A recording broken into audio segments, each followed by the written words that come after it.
The Assyrian came down like the wolf on the fold, and his cohorts were gleaming in purple and gold, and the sheen of their spears was like stars on the sea, and the blue wave rolls nightly on deep Galilee. Like the leaves of the forest when summer is green, that host with their banners at sunset were seen. Like the leaves of the forest when autumn hath blown, that host on the morrow lay withered and strown.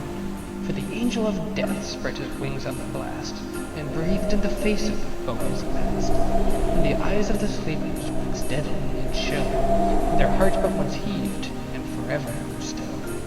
And there lay the steed with his nostrils all wide, but though it were there ruled not the breath of his pride.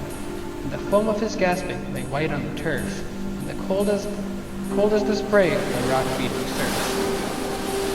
And there lay the rider, distorted and pale, with the dew on his brow and the rust on his mail.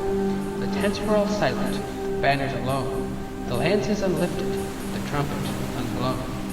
And the widows of Asher were loud in their wail, and the idols are broke in the temple of Baal. And the might of the Gentile, smote by the sword, hath melted like snow in the glance of